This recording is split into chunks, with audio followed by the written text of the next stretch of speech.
Sa isang di inaasahang pangyayari, nagpakita ng huwarang serbisyo at malasakit ang mga tauhan ng Regional Mobile Force Battalion 2 matapos rumisponde at tulungan ang isang ginang na biglang nanganak sa gilid ng kalsada. Ang buong detalye ng balita ay ibabahagi sa atin ni Patrolwoman Richelle Ledesma. Muling nakita ng deviating may malasakit ang mga tauhan ng San Luis Forward Operating Base 2 2nd Maneuver Company, Regional Mobile Force Battalion 2, matapos ang isang ginang na nanganak sa gitna ng checkpoint sa Barangay San Luis, Tuaw, Cagayan noong ika-28 ng Oktubre taong kasalukuyan.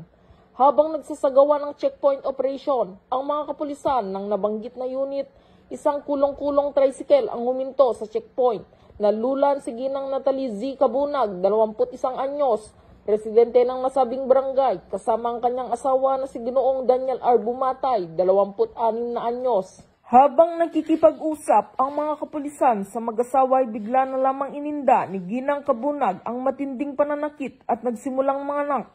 Walang atubili na tumugon si Police Master Sergeant Benjo Tumbali, Assistant Team Leader.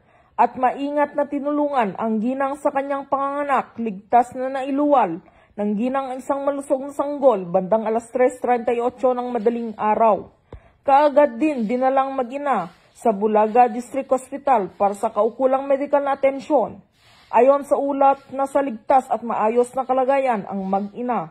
Pinuri naman ni Police Brigadier General Antonio P. Marlag Jr., Acting Regional Director ng Police Regional Office 2, ang kabayanihan at mabilis na aksyon ng mga tauhan ng Regional Mobile Force Battalion 2. Anya, ipinakitang malasakit at kabayanihan ng mga kapulisan ang kanilang taos-pusong serbisyo sa mamamayan. Tunay na may pagmalaki natin ang ganitong uri ng serbisyong may puso, isang halimbawa ng ating advokasya tungo sa isang ligtas at bagong Pilipinas, dagdag ni Police Brigadier General Marlag. Ang insidenteng ito ay sumasalamin sa bagong PNP na may serbisyong mabilis, tapat at nararamdaman tungo sa ligtas na bagong Pilipinas. Dito sa Lambak ng Cagayan, ako ang inyong PNN correspondent, Patrolwoman Ledesma, alagad ng batas, taga-taguyod ng Balitang Pulis.